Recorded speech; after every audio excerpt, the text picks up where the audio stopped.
Alrighty, well, this is a 2015 Jeep Wrangler, and today I'm going to show you how to change the differential gear oil. Now, on a Jeep Wrangler, you can drain the differential and replace the oil without taking the differential cover off.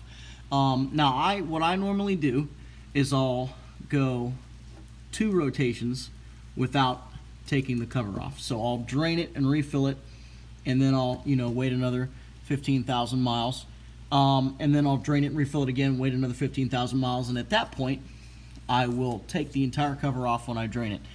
The reason I do that is it's not necessary to take the cover off every single time, but you don't want to not take the cover off at all. You still want to be able to check all your gears and make sure everything's doing all right.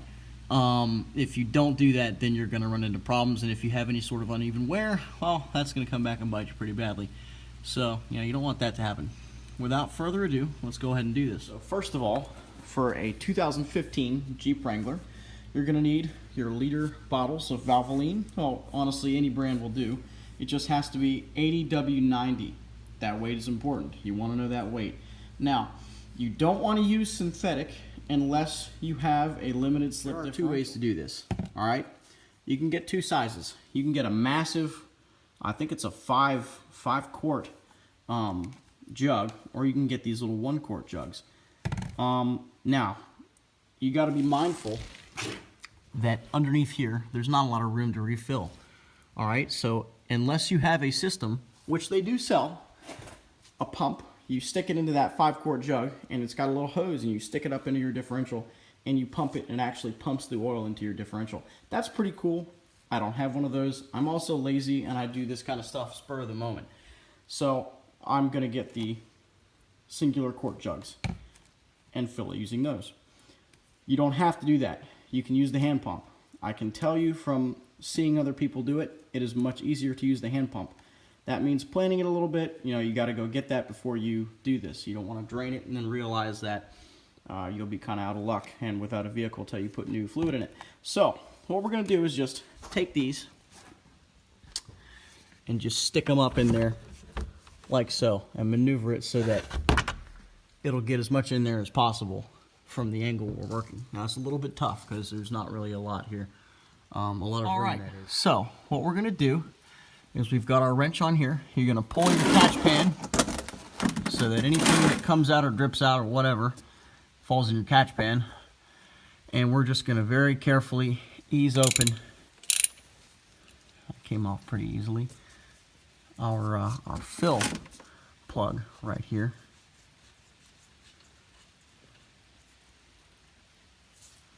Alrighty, so it's nice and wet in there. We can see that. That's good.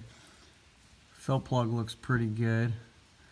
We're going to set that aside. Alright, so if you come around the other side, your fill plug is right here. We're going to go ahead and do the same thing. Just very carefully, very gingerly, put a wrench on there, and we'll open it up. So you want to make sure that your catch pan is in an area where it's going to catch all this as it comes. And you're just going to slowly, might need an extension, slowly take out that bolt. So you can do it by hand. Alright. Here we go. I can feel it starting to come. Yep. Here we go. Alright. Beautiful. There you go. Now, it's actually looking pretty decent. It looks like old gear oil. It's got a little bit of a brown color. You can see on the end of your drain cap there's a little bit of a magnet. That's actually not a whole lot. It'll catch all those filings as you lose as you wear down your gears. Yeah, honestly, that's not bad. This is probably about a little more than it should have been, 30,000, 35,000 maybe. That's honestly not that bad at all. So yeah, you just let that drain out for a couple minutes, and honestly, that's not bad. It's definitely time to be changed. It's a little bit more than I would have liked, and you can see there's a little bit of water mixed in, but not a lot. You're only in trouble when it turns a milky white. Now this is still brown, so that's pretty decent now, because you can tell it's been through a lot of hot and cold changes. That's why it takes on that color. When it's no good anymore, it's not doing any much good for your gears, it starts to turn this color right here, and you know it's time to change it.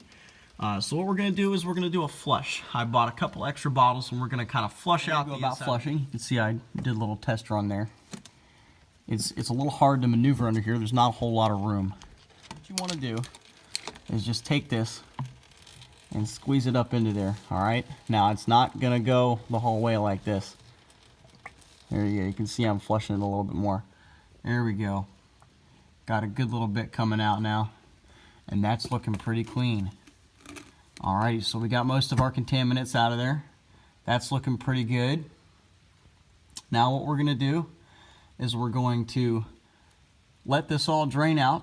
We'll button it back up, and we'll start filling her up. Alright, now we're good to start filling. Now we're going to fill much the same way we were flushing. So what we're going to do, and you want this little gauge right here next to you. We're gonna just squeeze that oil as much as we can up into there. And if we can't do that, it's time to go the other way. Now this is a little difficult. What you're gonna want to do is position yourself, and you're gonna spill a little bit up through over your track bar, and then stuff it into here. Now the easiest way to do that is to just do exactly as it sounds. You're gonna spill a little bit, and that's all right. All right, so as you can see, I spilled a little bit, but that's okay because I had my bucket positioned where I needed to. So I just got it filling in there casually. We're just gonna finish off this bottle. Essentially, you just keep repeating the process.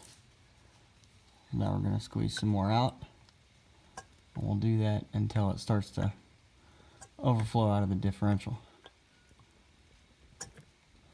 Hopefully, there you go. Now we're gonna squirt a good little bit in there and wipe it off and try to keep some of that in there.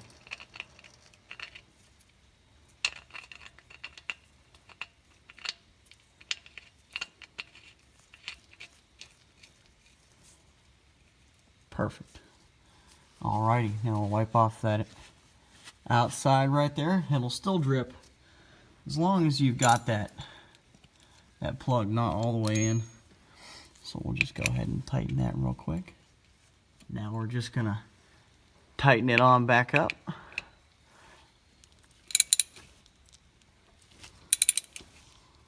Like I said earlier, you want 25 foot-pounds of torque on there, and that felt like 25 foot-pounds.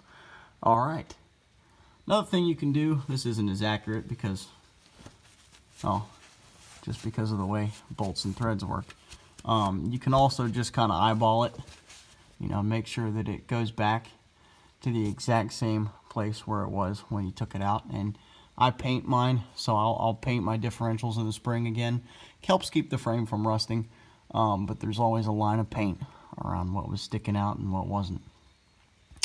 You can see the flow kind of stopped there. We're going to try and clean that up a little bit. And basically what you want to do is just check for leaks in about 30-40 minutes or so. See if any more is leaked out. And if it has, you didn't tighten it hard enough. I tell you what, it's good money to just invest in a torque wrench. I'm cheap and I'm broke, so I don't own one. But I tell you what, I will soon.